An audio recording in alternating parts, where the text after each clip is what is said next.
Alcohol is a big part of adult life. Family reunions, holidays, and work parties are only a few of the contexts in which alcohol is usually consumed. It matters, therefore, that a man or woman has good drinking habits. Otherwise, they may embarrass themselves or hurt those closest to them.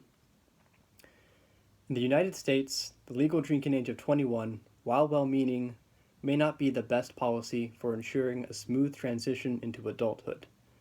Today, I want to reveal the reasons why the drinking age in America should be lowered to 18 years old by talking about the shortcomings of the law, the dangers of the age limit, and the likelihood that putting more trust in teenagers will in most cases pay off.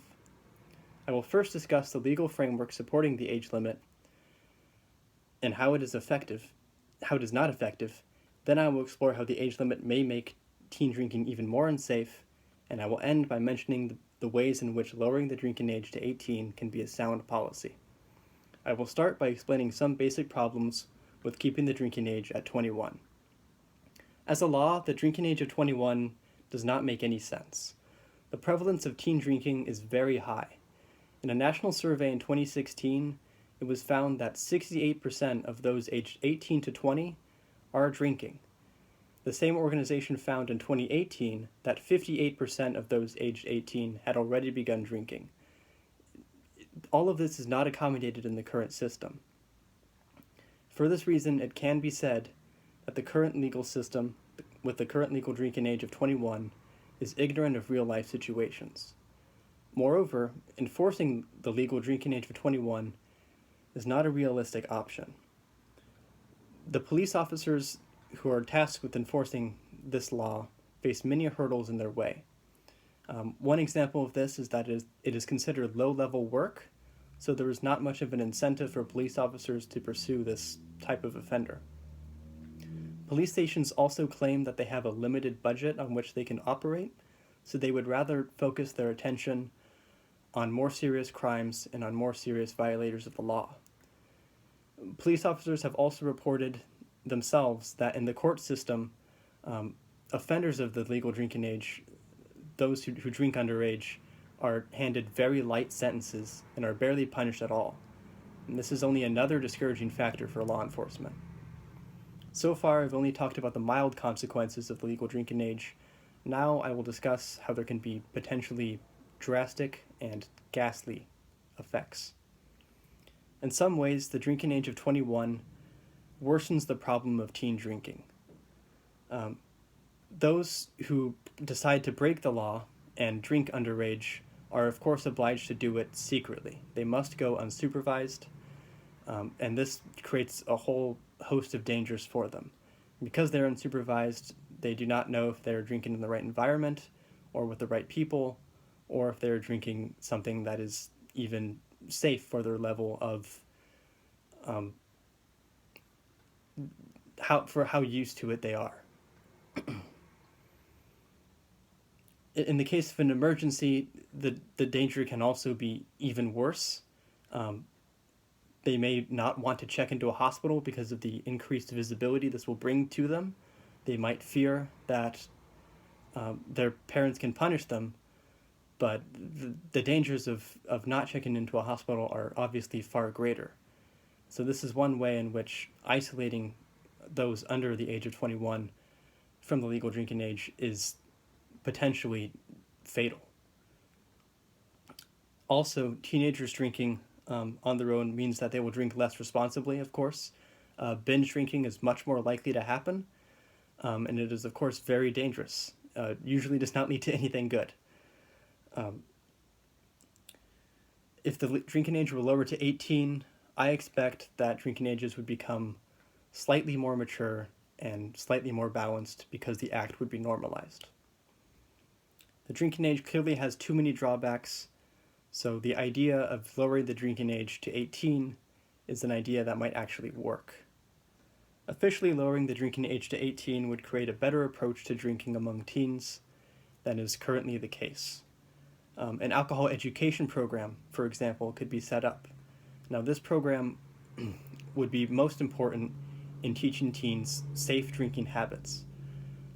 They would be told what to avoid when drinking and what sorts of environments and people they can trust.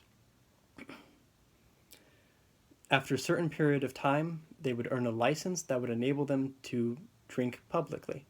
So, for example, they could go to a bar, and all they would need to do is show the bartender their license, and they would be cleared. They could drink there without any consequence.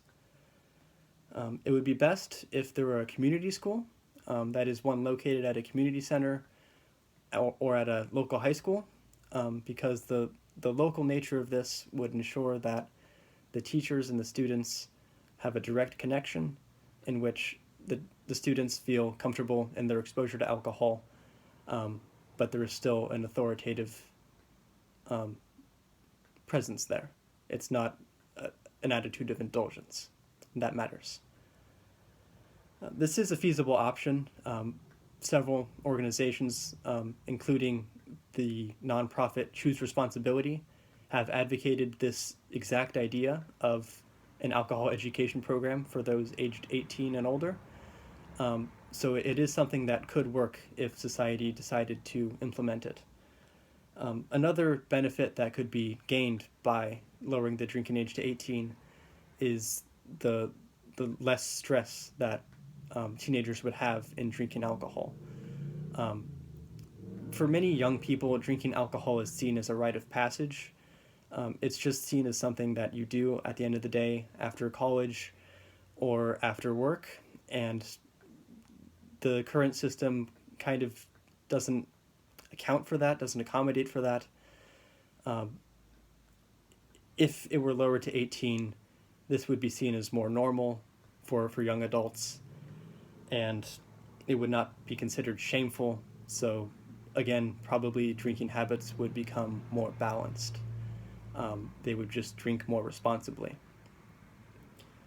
Another effect of lowering the drinking age to 18 is that underage drinking could be considered more of a problem now, because the sole violators would be high schoolers. There is honestly a difference between high schoolers and college students. High schoolers live with their parents. College students often leave home to go to college. There's much more of an independent atmosphere. They're much more out on their own, and unfortunately there is somewhat of a drinking culture in college. If the sole violators were high school students when the drinking age is 18, the underage drinking could be considered more of a problem. High school students' brains are more developing, they're more hormonal, so drinking can be considered more of a problem for them than for young adults aged 18 and over. It is also worth mentioning that there would just be less underage drinking overall, because more age groups would be included within the legal drinking age of 18. So the activity of breaking the law by drinking underage would be considered more suspicious, and it could be enforced for that reason. As I've proven, the drinking age of 21 in the US is not a useful law, even though it may appear to be. I demonstrated this by first talking about its lack of impact on teen drinking enforcement and teen drinking itself. Then I revealed how it endangers underage drinkers by making them drink privately and recklessly. And finally, I talked about the benefits of lowering the drinking age to 18, namely that it will have an education for alcohol, that it will lower the stress for first-time drinkers, and that it could lead underage drinking to be actually prosecuted or enforced, policed more. Drinking has always been an integral part of culture and of daily life, and it will likely remain so into the future. Therefore, it matters that careful policies are adopted. And I believe that lowering the drinking age to 18 from 21 is one example of a thoughtful policy in regard to alcohol.